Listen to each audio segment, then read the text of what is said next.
नमस्कार मित्रांनो, मी ओम कोडे आणि आपल्या एका नवीन ब्लॉगमध्ये आपलं स्वागत आहे. हा आज माझा पहिला ब्लॉग आहे आणि माझा पहिला ब्लॉगची सुरुवात अशी होती की आज आपल्या शेतात हळद लावून चालू आहे. हे बघा, मागं कट्टे आहेत आणि अर्धे तिकडे उतरवलेत खाली आणि बाय त्यावर यावर्षी आपण बायावर हळद लावते, कारण मागच्या वर्षी मशीनवर लावली होती तर त्याच्यात थोडंसं फरक पडते की आपल्याला उत्पादन तेवढं घटक होती. मागच्या वर्षी काय झालं, आमच्याच्याने ती हळद पडली होती खूप खोल आणि मग जेव्हा हळद 1-2 महिन्याची असते त्या टायमाला काय होते की त्याच्याकडं ते रासायनिक खत पोचत नाही, कारण की त्याची जी पांढरी मुळी राहते ती तेवढी काय मोठी नसती आणि तिच्यापर्यंत खाद्य पोचत नाही. म्हणून मग यावर्षी मी विचार केला की बायावर लावू. आणि बायावर लावायचं कारण असं आहे की फायदा बी आहे की आपण आपल्या मताने म्हणू शकतो त्याला की इतक्या अंतरावर लावा, किंवा फरक पडते की बेड छोटा ठेवायचा 3चा किंवा 4चा. आता आम्ही या रानात ठेवलेला आहे 3चा, तिकडे ठेवायचा 4चा, तिकडे फुलीवर टाकायची आपल्या हळद. आता या बाऱ्यात कसं आहे, आता आम्ही इकडे बेड बी पाडले होते पहिले, कारण की आता ही चिबडीचं रान आहे आणि मग इथं बेड पहिले पाडणं अर्जंट होतं म्हणून बेड पाडले आणि मग आता फुल्या पाडणं चालू आहे. तसंच मग आता आज फुलं पाडणं आणि बाया हळद लावणं चालू आहे आणि पप्पाने अंतर सांगितलेलं आहे काहीतरी, तर ते त्या अंतरानुसार ते बाया टाकायला जा आणि उद्या तिकडे टाकायची आपल्याला हळद. बस, आणि आपला शेवटपर्यंत ब्लॉग बघा, तुमच्या भावाला सपोर्ट करा भरभरून आणि चला मग. हा माझा पहिला ब्लॉग असल्यामुळे तुम्ही मला नक्की सपोर्ट करा. तर गाईज, आत्ताच आजोबाचा फोन आलेला होता की त्यांचं सिलेंडर संपलेलं आहे. आता मला आणि माझ्या दादाला घरी जायचं आहे आणि ते सिलेंडर भरून आणून द्यायचे. नेमकं जेवण झालेलं आहे आमचं आणि आता घरी जायचं, ते सिलेंडर भरून द्यायचं आणि परत शेती आलो यायचं आहे. आम्हाला यायचं म्हणजे यायचंच. आता पप्पाला हा मोबाईल देऊ, कारण हा मोबाईल पप्पाचा आहे. माझा मोबाईल हे माझ्या दादाचा मोबाईल दादाने मला दिले. आमच्या घरात असंच आहे की मोठ्या दादाचा फोन छोट्याला भेटे, हे तुम्हाला बी माहिती आहे. चला मग मी मोबाईल पप्पाला देऊ आणि आपण जाऊ सिलेंडर आणायला. मित्रांनो, मी नेमकं सिलेंडर आणून दिलं आजोबाला आणि आता मला ही कॅन घेऊन जायची शेतात, कारण आता शेतची लाईट आलेली आहे आणि घरी पाणी आणायचं आहे. आणि मग मी घरी कधी येईल त्याच बी सांगता येत नाही. आता शेत जाऊन बघूया किती झालेली आहे हळद लावगण आणि मग बघूया. तर गाईज, मी घरी गेलो होतो पण परत शेती आलो, कारण ते या रेझरवर बसावं लागत होतं, कारण एक बैल चलत नव्हता आणि त्या काकाला एकल्या धरता येत झालं, कारण हे ढेकळे आहेत ना, या ढेकळ्यांना बैलाला जिबाळी लागते. आणि दुसरं म्हणजे बैलाचे जिबाळ्या लागत असतात, त्यांना खूप ढेकळांना चढायची आदत नसती. म्हणून मग काय, आता आलो, थोडं वेळ बसलो, 5-6 मुड्डण कलटून झालेले आहेत आमचे.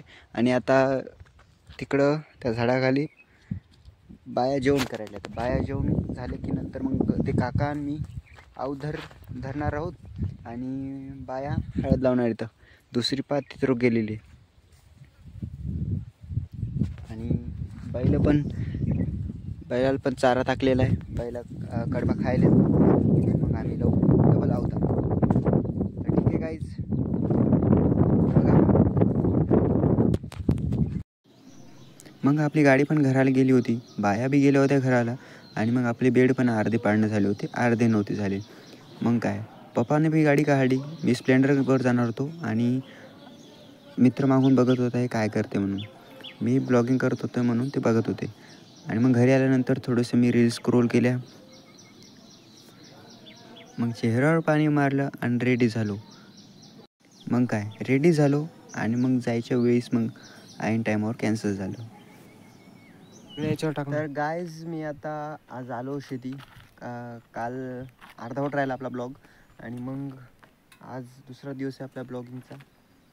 काल तिकडं आपण हळद लावलेली आहे, तर ते झालंच होतं, म्हणजे थोडंसंच राहिलेलं आहे, ते उद्या लावतील. आज इकडे लावायचे आपल्याला आणि मग बघूया. मी आणि दादा आलो पुढं गाडीवर, स्प्लेंडरवर. आणि आता ते काल जे आऊ धरलं होतं ते काका यायलेत, ते पहिले आऊ धरतील, मग ट्रॅक्टर बी भरणं चालू आहे घरी आणि मग बघूया.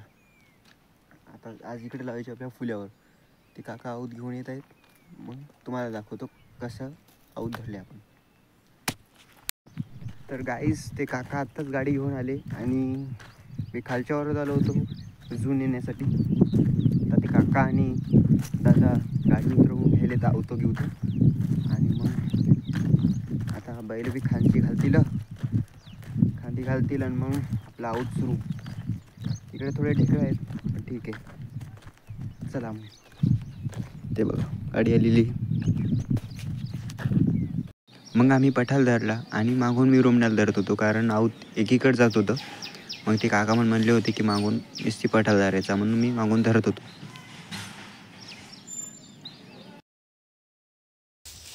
तर आत्ताच म्हणजे पलीकडं पठाल मारला पहिले आणि मग रेषा बी मारणं झालेल्या आहेत आपल्या.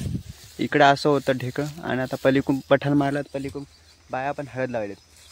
बायला म्हणजे ते काका जेवायला बसले तर काका जेवण करोच तर यायला खाया टाकलं आणि एक चलेन झालं इकडचं.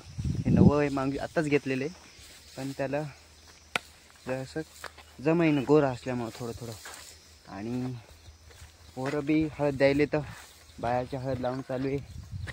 ट्रॅक्टर येऊन गेलं. ट्रॅक्टरवाल्यानं पेनं आणून टाकलं आणि आपल्या रेगुट्या बी पाहणं झालेल्या आहेत अर्ध्या. आणि पहिले पठाल मारावं लागलं कारण याच्यात ढेकळं निघले पहिले खूप. म्हणून पहिले पठाल मारला आम्ही आणि मग त्याच्यावर रेगुट्या पाळणं सुरू येतात. आणि रेगुट्या पाळणं झाल्याच्या नंतर त्याने मग रेझर चालेल. पहिले तर आता रेगुट्या पाळणं बी झाल्यात पलीकडे एका म्हणजे एक बायाचं 1 तास होऊन जाते की एक बेड जाऊन येणं होते. तोपर्यंत काका बसलेले आहेत आणि ते बघा इकडे सोडले आऊत. तुम्हाला त्या रेगुट्या पण दाखवतो कशा मारल्या. हळद लावणं गण बी कशी चालू होती बी दाखवतो. कुऱ्हाड तिकडं होती. कुऱ्हाड पण आणली गाडीतली. हे बघा इकडे पठार मारला आहे हळदीच्या कट्ट्याच्या इकडं आणि पलीकडं नाही तिकडे बाया. तर मित्रांनो नेमकंच म्हणजे त्या काकाचं जेवण झालं. त्या काकाने झोपून दिली बैल कारण आमचा एक बैल एकल्या माणसाला झोपू देत नाही म्हणून मी झोपू लागलो. आणि बायाची पण दुसरी सरी सुरू झालेली ते बघा. आणि हे पप्पा काका बी आता त्यांचं हाणं चालू आहे आणि इकडे मी हाणले 2-3. आणि हे 50 कट्टा आजच आणलेला आहे घरून आणि 50 कट्टा या वावराला पुरते का नाही काय माहीत नाही. आणि आता मी नेमकंच पप्पाला फोन केला होता की पप्पा जाऊ का म्हणलं घराला. काही काम नव्हतं इथं पण पप्पा म्हणे जाऊ नको सध्या काही काम पडलं तर मग डबल यायचे हे नको. तर मग मी आता थांबणार हो. दादा जाणार आहेत घरी आणि सध्या आता बसतो झाडाखाली थोडं वेळ. बस बघूया काय होते. आता हळद लावून चालू आहे. दुसरी सरी सुरू केली जाईल ना. पोराचं काम करायचं. त्याच्यातला एक बैल चलेन अलीकडला ते पण नवाच आहे. तर मित्रांनो आपली हळद लावणं चालू होती आणि वातावरण खूपच चांगलं झालं होतं. आणि अशा वातावरणामध्ये शेती असल्यावर खूपच आनंद येतो.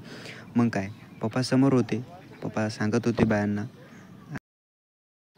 मी ब्लॉग काढत होतो आणि माझा मित्र लाजत होता ब्लॉग काढू नको म्हणून. आणि मग दुसऱ्या दिवशी मला तापच चालू होती. काय कारण होतं काय माहीत.